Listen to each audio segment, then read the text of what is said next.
So I just finished binge watching both season 1 and season 2 of Harley Quinn, and I have to say, this is the best DC Universe original by a long shot. But before we get into that, I'm your host, Justin, otherwise known as IDontBeatGames, and I'm here to bring that nerd culture content right to your monitors. The Harley Quinn Show is so good, it's to the point where we do not deserve this at all. This show does a great job at actually exploring Harley Quinn's backstory. And by doing this, it actually humanizes her to the point where she grows on us and we care about her. By doing this, they grow her outside of the sex symbol role that was given to her in the DC movies just for, movie entertainment purposes, and make her more than that and make her a character that's actually worth caring about. And while doing all of this, they managed to share the spotlight among a great cast of supporting characters and make it feel like each character gets the spotlight equally. As someone who watches a ton of comic book shows, I have to say, seeing these characters not get mishandled was such a relief. There wasn't a moment for me where I saw a character and I sighed out of annoyance because I didn't want to see a character. In fact, when I saw these characters, I was happy. Just from watching the previous episodes, I knew they were going to handle the character correctly, and I knew in that moment, that character was going to provide something that was worth hearing. And I knew this because going into each new episode, the previous episode left me with the impression that these characters were in good hands. Another thing I love about this show is how they managed to use their writing to plant different seeds in the episodes that come back later on in the perfect moment. And as they build up to these planted seeds, they actually make it entertaining all the way through.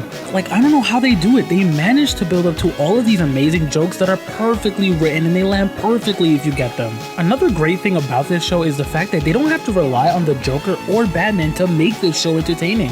Yeah, there's a core part of the storyline where Harley's actually trying to actively break free from Joker because she wants to do her own thing.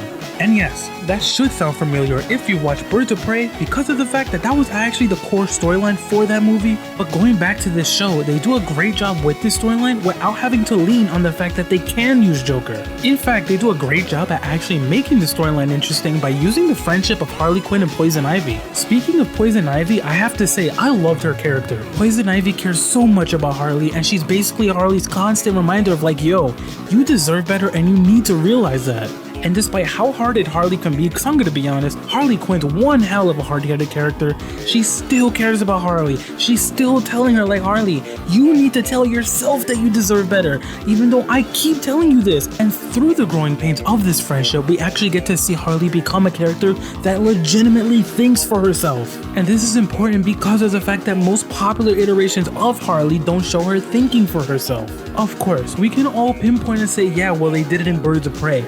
But Birds of Prey wasn't that great. This show is legitimately great. I can already say it right now. The Harley Quinn Show is easily the best DC Universe original, and it's not even a contest. However, going back to Poison Ivy, I want to mention more about this character because of the fact that we've seen her in both Gotham and other Batman games, and honestly, she's entirely different from those iterations. Like in the show Gotham, they do this storyline with Ivy that kind of feels rushed and doesn't really feel rewarding. And with Ivy in Batman games, they actually make her this other sex appeal character basically, and that's entirely different from what they do in this show, because in this show, however, Ivy happens to be this character that's funny and has witty comments, and not only that, they managed to expand her beyond the role of just being Harley's caregiver. As I said earlier, I don't know how they do it. They have so many good things going for this show, and I know it sounds too good to be true, but it's true, and I'm glad that it's true. Hell, I'm gonna be honest, I'm not doing this show justice without talking about all the side characters because they surround Harley with a lot of great side characters,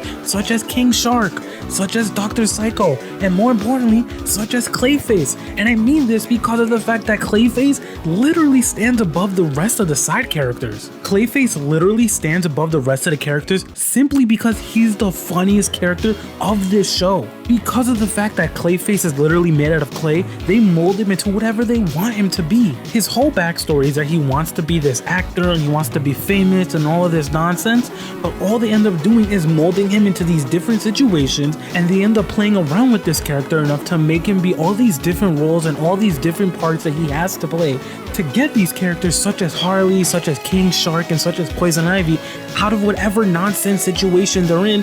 And he ends up always trying to see the bright side of these things, and it's to the point where these characters get annoyed of the fact that he does this. And being someone who gets to see these things happen and see these funny, genuine moments with Clayface, he actually becomes this standout character that sticks with you after you finish the show. To me, Clayface was never this character that I was going to care about, or never this character that I was actually interested in knowing about, but they made him be such an appealing character that I have to thank them because of the fact that I want more Clayface. I want to see more funny moments with him. I want to see them expand him and see what barriers they can break with this character, and see what other situation and other roles that they can put him in, so they can continue to expand on this whole actor backstory that they have with him, and see if we could put him in funny moments where he potentially gets an actor role in the show, and see how that happens, and to see how Clayface himself handles these situations where he ends up becoming a potential actor, even if they take it away or do something where he loses the role. I think it would still work out and still make for a good episode. So going back to the Harley Quinn show overall, I have to say, this show, I don't know how they do it, but there's some magic with this. I'm literally disappointed at the fact that now I have to go and I have to rewatch Titans, and I have to go watch Young Justice, which I know is a good show, but this entire time, all I'm going to be thinking is that I want more Harley Quinn. And I know I've already stated so many good things with this show, and I know that you're probably wondering, what the hell is going to be the worst thing about this show? There has to be something that we could talk about that's negative, and I could give a constructive feedback about this, but to be honest, there's only one thing we could talk about here. The only negative thing within this show is the fact that there's a lot of cursing in the first season. Throughout most of the first season, they actually curse a lot, and it feels like they just did that because they sort of had the green light to do so, and they were like, you know what, screw it, it's a Harley Quinn show, we're just gonna have fun, we're gonna let all the FUs fly, we're gonna let everything we have out there and just do it, why not? There's no restrictions. And it's not that they take away from the show or they make the first season any less good than it actually is. However, the cursing can take away from someone's potential viewing experience, especially if they care a whole lot about the cursing overall. And if you're someone who actually cares about the fact that there might be too much cursing, don't worry, I can already assure you, within the second season, you can actually notice how much cursing has been toned down. In fact, it's not to say that the second season drops down in quality at all, it's just that there's a noticeable difference in the cursing between season 1 and season 2, and honestly, I preferred it the way it was in season 2. Regardless, the show is still great, it doesn't change the quality, it doesn't make it feel any less enjoyable, it just makes the show, at least in the second season, feel slightly more realistic and make the characters a little more relatable. However, I know it's a worry, and I just wanted to address that for anybody who might be worried about how much cursing there is. Does it get toned down? Does it change at all?